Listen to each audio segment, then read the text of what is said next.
This lecture is part of a series of lectures for a course entitled The Physics of Diagnostic Radiology. The second lecture, MRI Contrast and Spin Echoes, is broken down into 4 parts, and Lecture 2, Part 4, covers spin echoes and inversion recovery. At the end of this module, you should reach the following learning objectives: to list 2 advantages and disadvantages of spin echoes, to describe the connection between the FID and the spin echo, to draw a timing diagram of the spin echo pulse sequence and the echo formation, to understand what TE and TR are needed for both T1 or T2 weighted imaging, and to describe how inversion pulses are used to manipulate image contrast, and finally to distinguish between STIR and FLAIR imaging. So we begin by discussing spin echo imaging. There are several advantages and disadvantages of spin echo imaging. Amongst the advantages are its insensitivity to off resonance, and that's because all spins within the voxel can be rephased. The so-called reversible components of spin dephasing can be reversed.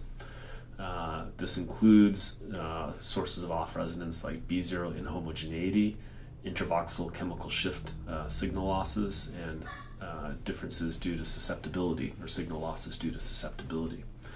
Spin echo imaging is great for T1 weighted imaging, T2 weighted imaging, or rho or proton density weighted imaging, or these forms of image contrast, but it's not designed for T2 star image contrast, which is predominantly obtained using gradient echo imaging. It's a great sequence for obtaining high signal to noise and typically high spatial resolution images, and we'll discuss this further when we look at the pulse sequence diagram. The disadvantages include that the TR can be long, and long TRs, or long so-called repetition times, lead to long scan times. And obviously there's a motivation to keep scan times short. And the SAR, the specific absorption rate, the watts per kilogram of energy deposited into the subject being imaged, can be high. And that's because the RF pulses that we use are relatively large at 90 degree and 180 degree RF pulses, and this can lead to patient heating. It can be modulated in different ways, and in fact gradient echo sequences can also be high SAR, but SAR is something that needs to be considered with all MR sequences. So you'll recall from the previous lecture the free induction decay diagram, which began with a single RF pulse, a 90 degree RF pulse, that generates the maximum amount of transverse magnetization immediately after that pulse, but that signal decays quickly as a consequence of T2 star, potentially because of applied gradients which aren't shown, and that leads to rapid FID dephasing and signal losses. Interestingly, if we play a 180 degree pulse with a delay after the 90 degree pulse, this pulse helps accommodate reversing the components and allowing for reversible components to rephase. And so here we can see the signal actually regaining in amplitude until it reaches a peak, and it begins to decay again on its own as a consequence of being overwhelmed by both T2 star, which causes signal losses, but also gradients in the field, so-called sources of off resonance, that lead to subsequent dephasing. The signal that is formed here, the so-called echo signal, which has a maximum amplitude at a time twice the duration between the 90 and the 180, so it forms later, as does an echo in acoustics. This spin echo signal can be recorded by our instrumentation through Faraday's law of induction, and that signal, although not obvious yet, can contain important contrast information and of course important spatial information that allows us to form an image with the contrast of interest. It's important to diagram some specific times here. One time is the echo time, and the echo time just refers to the duration from the time of excitation, when we tried to excite the spin system, to the time point at which the maximum echo forms, and we refer to this as the echo time. We can also repeat this whole sequence of events. This pulse sequence diagram, which includes the 90 and 180 pulse, is fundamentally a spin echo pulse sequence diagram. We can repeat this 90 and 180 pair at a later time. It could be many seconds later or hundreds of milliseconds later. and the time at which we play a subsequent 90-degree pulse, another excitation pulse, we refer to as the TR, or the repetition time. And as we need to obtain many, typically hundreds of echoes to form images, we have to repeat this sequence of event hundreds of times, and so our total scan time accords with something like hundreds of times the duration of the TR, which again is typically going to be hundreds of milliseconds or even thousands of milliseconds. The FID we know decays very quickly as a consequence of T2 star, irreversible components combined with reversible components and sources of off resonance. Those reversible components can be undone, which allows us to form an echo, the spin echo, at a later time. The reversible components, of course, being undone by the 180 pulse, something that I'll make more clear in just a second. So we can ask ourselves, how do we adjust the TR? All right? What is it about our pulse sequence that we need to change to adjust the TR? When we sit down at the scanner, we can type in a range of TRs. What is it that changes about our sequence? And the answer is that the 90-degree pulse, the subsequent 90-degree pulse, could be played at a flexible time as long as it's after the formation of the echo, which of course is of interest. So simply by playing the 90-degree pulse at a later time, we're effectively adjusting the repetition time. A slightly more interesting question is, how do we adjust the TE, or the echo time? If we want, for example, our echo to form at an earlier time, or we want our echo to form at a later time, the way in which we do so is by adjusting the timing of the 180. If we move the 180 to be earlier in time, then our echo forms earlier. If we move our 180 to form later in time, then our echo forms later in time. And so the user controls the TEs and the TRs at the console, but behind the scenes it's the timing of the RF pulses that's manipulated. So here's a nice diagram of the spin echo sequence. I'll pause it and walk you through it. We begin with a system of spins, all pointing in the z direction, the equilibrium position. And as we move forward in time, we encounter a 90-degree RF pulse, which tips the bulk magnetization down into the transverse plane. The time at which it is now in the transverse plane, every spin, if you will, is a slightly different position and sees a slightly different background field. And the consequence of that is they're all processing at something like a mean Larmor frequency, but with some slight deviation. And so they start to fan out. They start to dephase relative to one another as they're not processing at precisely the same Larmor frequency. Now the magic of the spin echo sequence is that as we process, we then play the 90-degree pulse after a certain amount of dephasing. And the 180 pulse here actually allows us to flip the magnetization over like a pancake. You can see it happening here. And the magnetization flips over like a pancake. And now those same sources of off resonance actually force the spin system to come back into coherence again. And as they come back into coherence again, you can appreciate that as they regain spin phase coherence, we have the formation of an echo here. Now, it's really not obvious why the 180 pulse would allow us to do this. If you picture the Z magnetization at this point in time is pointing straight up, were there an equilibrium spin present, then picture what happens to that Z-oriented spin. It gets inverted upside down. It's at about 90 and all the way upside down now at about 180, such that that Z spin might be inverted, but the transverse spins are in fact flipped over. And the consequence of that, again, is that the same sources of off resonance, the same background fields, continue to cause slightly different precessions between those spins, but now the spins catch up with each other and allow us to form this echo. And that's really the magic, if you will, of the spin echo sequence. Now, through the block equations, we can get a much more detailed understanding of this expression. And qualitatively, what we come to understand is that we can form different image contrasts, a spin density image, a T1 weighted or a T2 weighted image, by controlling the TE and the TR in combination. And so the simple example is if we use a short TE, we don't have much transverse magnetization decay, and we have a long TR, we don't have much T1 influence. That will actually produce a spin density weighted image. Now, we've discussed the block equations earlier, and there are analytic solutions available for simple situations. And from that system of equations, we can work out that the amplitude of the echo, the amplitude of the signal that we care about, for the spin echo sequence is proportional to the proton density. So the more protons we have, the more signal we have. It's linear proportionality. And then now there's two exponential terms. And again, this expression falls out as an analytic solution to playing a spin echo sequence, the 90 followed by a 180 pair. And we see that we have a T1 dependent term and a T2 dependent term. And importantly, the T1 dependent term depends also with TR, and the T2 dependent term depends on TE. And so with this term here alone, a long TR, for example, as TR goes to, say, infinity or very many seconds, that's going to minimize this term. And so this exponential term here will go to 0, and that effectively limits the T1 signal contribution. If TRs are long enough, it doesn't matter what your T1 is, this term is effectively 0. This term, on the other hand, as the TE gets long, that emphasizes this term, and it adds T2 contrast. This is a decay term. If TE is 0, then for all T2s, this signal contributes equally.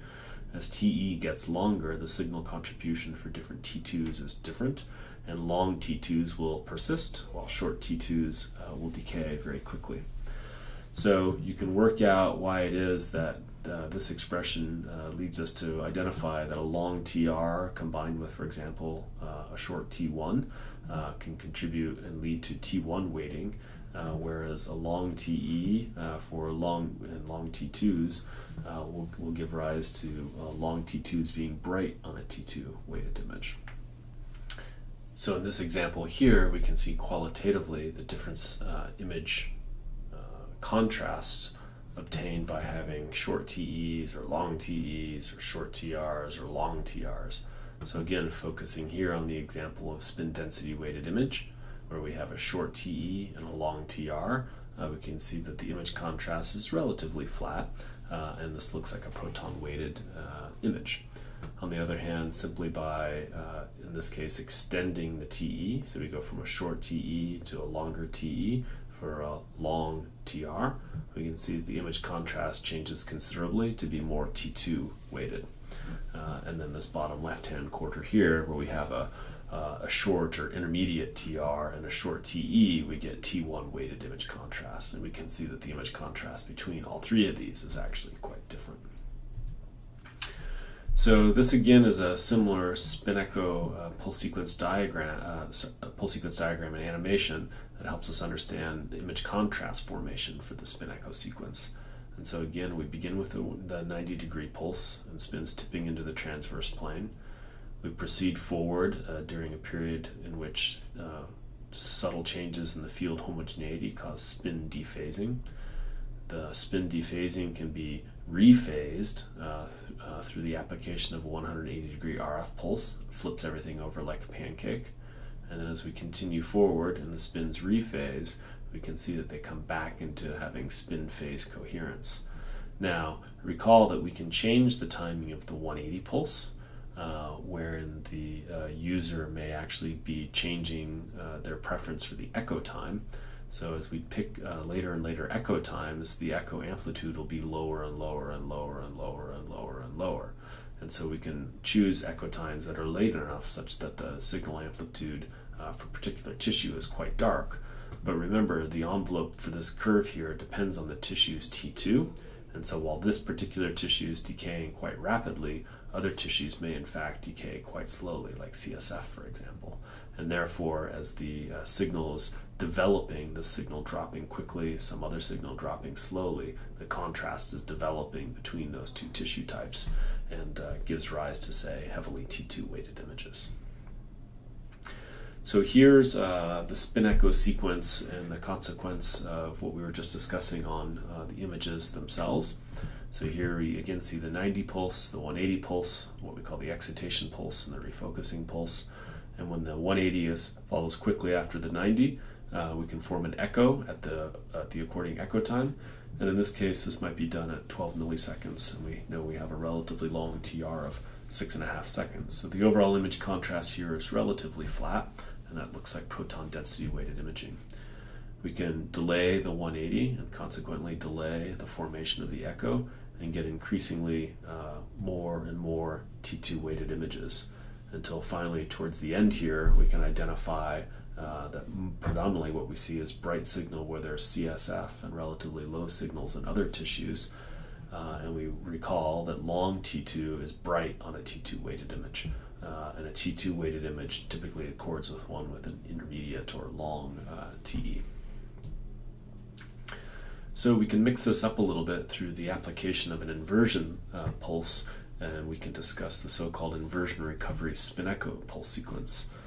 Remember that we describe pulse sequences as having contrast modules and imaging modules, and in this case our contrast module consists of an inversion recovery module, or simply an inversion pulse, and we can follow that with an imaging module that could be a spin echo, which is what we'll describe, but it could also be a gradient echo or some other sequence. So what is an inversion pulse? Well, you remember we can tip our magnetization all the way over 180 degrees, and this is the path of recovery according to the block equation solutions during periods of free precession. And so the longitudinal magnetization returns to its equilibrium position, but we also remember that it goes through this null point after the 180. It recovers along the z-axis. There's no transverse magnetization, and at this point it's at its null. And continues to recover. And any tissue at its null point will be dark in our images, but not all tissues will of course be at their null point at the same time. And so the inversion recovery pulse sequence can allow us to null a single T1 or a single T1 tissue type, but not typically others without more sophisticated approaches. So the inversion recovery spin echo sequence has some key features. It includes contrast module. That's the 180 degree RF inversion pulse, for which there's also an associated inversion time. We play the inversion pulse and then we wait a time that we call the inversion time. And then of course there's an imaging module, and in this case we'll primarily focus on the spin echo module. And the signal during imaging is dependent on several things. It's dependent on the T1 and it's dependent on the TI. It's also dependent on precisely how we choose to acquire the image itself, but these are dominating the image contrast. Typically the TR is going to be long, so longer than a couple seconds, and for reasons that aren't immediately apparent, this is better for so-called 2D imaging. Something we'll discuss later is the idea that MR is capable of obtaining true three-dimensional images, which is different than just a series of two-dimensional images in ways that we'll have to get into later. And interestingly, the inversion recovery spin echo sequence can null a single T1 species, that is a single tissue, if you will, that has a particular T1, if, for example, the TI, the inversion time, is about log 2 of the T1 or 0.7 of the T1. And so this is useful sort of clinically. If you know the approximate T1 of a tissue, then you multiply by 0.7 and you can estimate what the inversion time should be. Now, we won't get into the details here, but this again all falls out of as a consequence of analytic solutions to the block equations during free precession. And so this approach of nulling a single T1 species is useful in different clinical contexts. One pulse sequence is called short tau inversion recovery, or STIR imaging, and another approach is called fluid attenuated inversion recovery, or FLAIR imaging.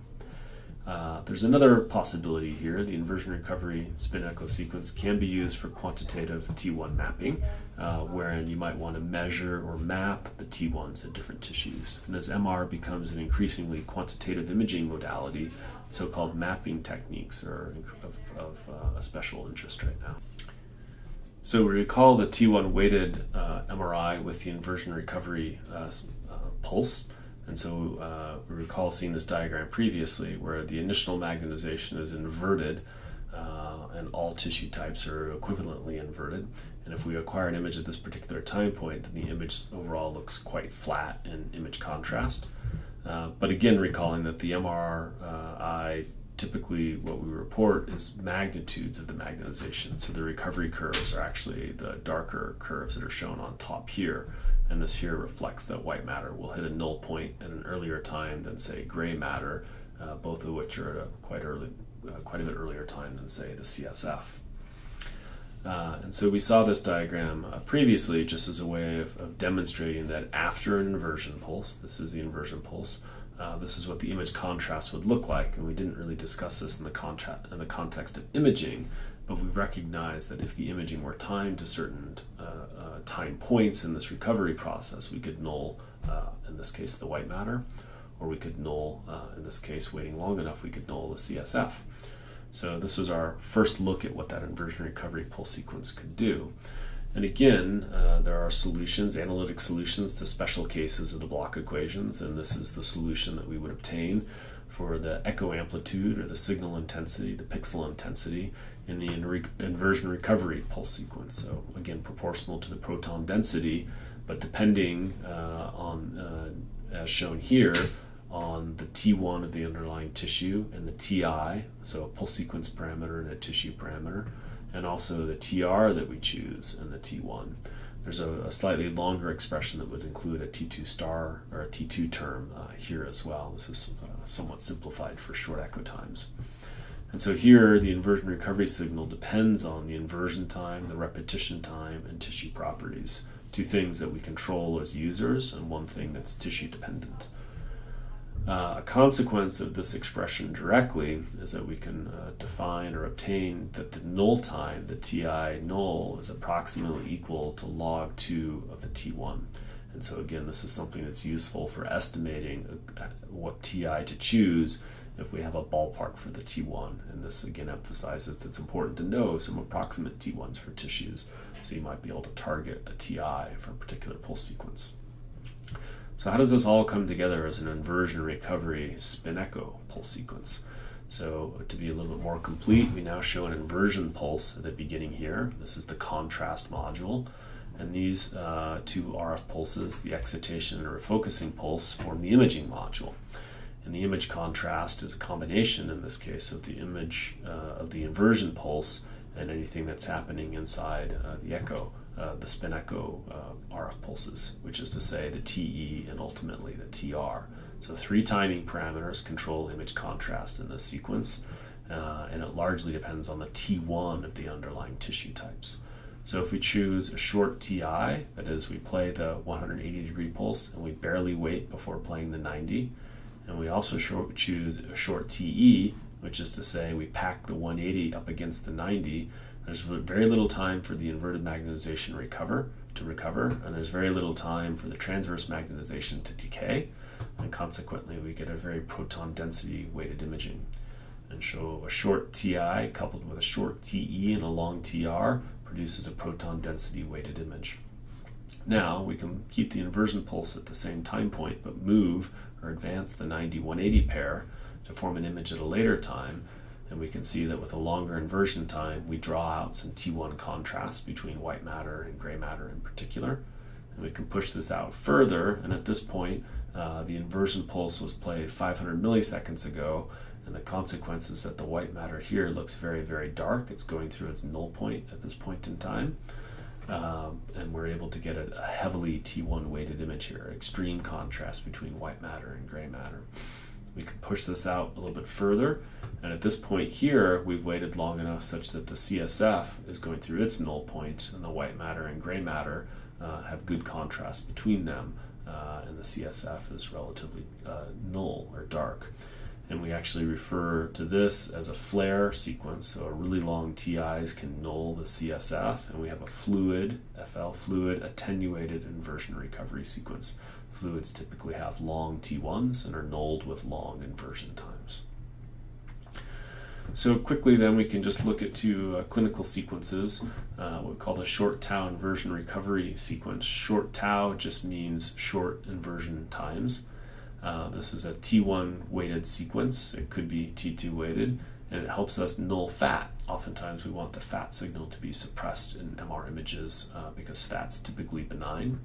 So we have an intermediate TR of about 2000 milliseconds to give us T1 weighting, a short TE to limit T2 contrast, and a long TI of about 120 to 170 milliseconds helps us null fat. And so here's a T2 weighted spin echo image without an inversion pulse, and this is subcutaneous fat posterior to the neck. And we can see that when we can obtain a T2 weighted image with the inversion pulse timed such that fat is nulled, and that allows us to suppress the fat signal largely. And so here, for various tissue types, you can picture that after they were inverted, if we wait 120 to 170 milliseconds, about log 2 times the T1 of fat, the fat signal will be quite dark, and our other signals will have some modest T1 contrast. So a good way of getting rid of fat is to use a stir sequence. And we saw something like this previously. This is just using that same inversion pulse in a slightly different way to get a fluid attenuated inversion recovery sequence. So maybe a T2 weighted image with nulled CSF.